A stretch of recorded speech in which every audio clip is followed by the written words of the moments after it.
bakise Rockabye.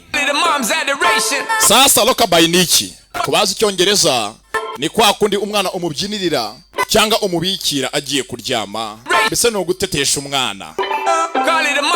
Akaririmbo bakise Itetero. Na akaririmbo keza watura umukunzi, uzabwire DJ agakate maze umukunzi wawe nawe ture hasi nk'abandi bose. Atunyaze n'urukundo ruhambaye n'ubwitangiye rutuma bakora ibingibi. Kano karirimbo gatuwe abasingo moms mwese aho muri, ndavuga abafiyemere, nimwe kagenewe n'abana banyu.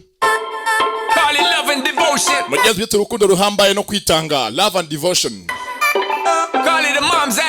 Ndetse mugenzi n'urukundo rw'umubyeyi akunda umwana we amutetesha. Abari mugenzi isano rikomeye cyane ryaremwe n'Imana tubona hagati y'umubyeyi n'umwana. Kano gatuwe abafiyemere mwese muri hano hanze mwumva aka karirimbo, mumeze nko muhangayitse ku bw'abana banyu.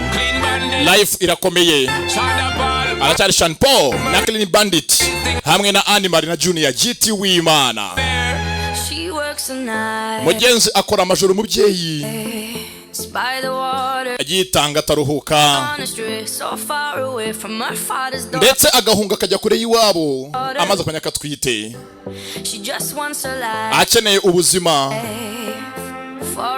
bw'umwana we nibwo abarwanirira,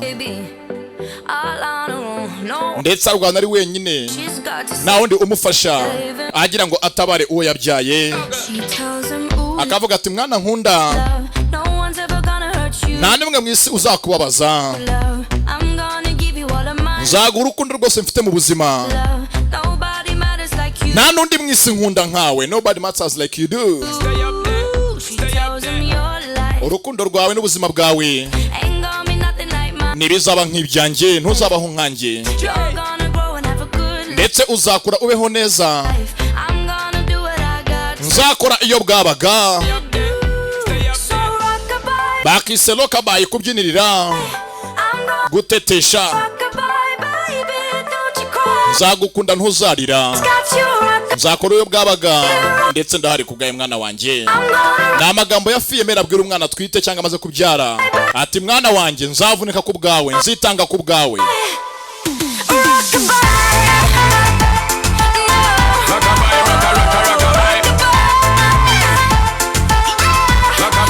Mukanya mba filime yanyu isobanuye irangira, mwese muri muravunika abafiyemere, muritanga amanywa nijoro.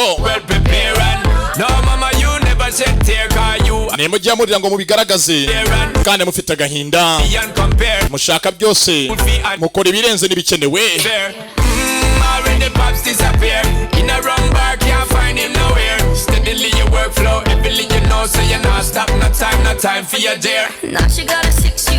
Ndetse uyu munsi umwana yabya mgenzi yarakuze amaze kuba mukuru, afite imyaka 6.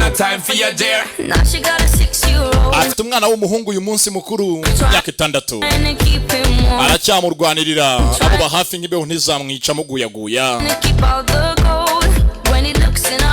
Yaje maso ya nyina, we ntagabona ko nyina ahangayitse kuko ahora amuhumuriza, avuga ati nzakunda mwana wanjye, nawe isi uzagukoraho, ndetse nzaguha byinshi ntahawe n'abandi, nzaguha urukundo ruhambaye, nta n'undi mu isi nkunda nkawe mwana wanjye. Bakise Rockabye. Nturire humura, mama arahari, nakabafiyemere n'abana banyu. Nimba nawe ukunda fiyemere nka Tuseka muture. Mukanya mba filime isobanuye mu Kinyarwanda, ndetse mbibutse ngo agasobanuye kubawe my friends. Mugiye muhatana n'ibindi byose, ariko agasobanuye ko my friends mukora iki? Kubahwe.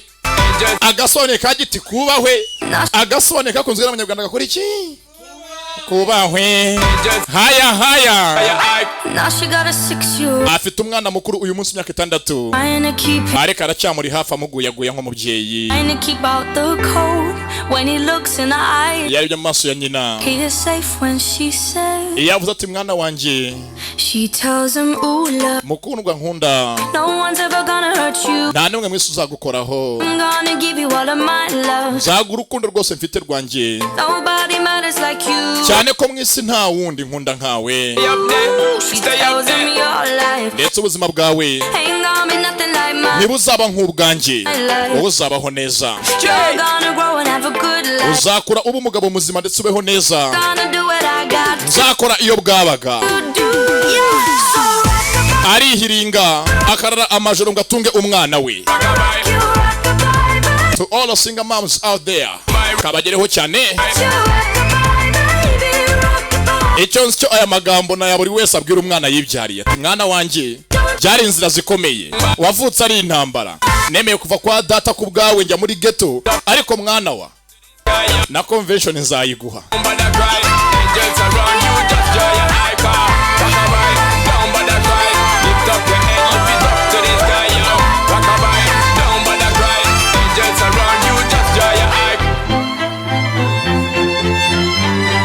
kano karimo nkatuye Thierry Imana imundebera icyoroshye. Titi Brown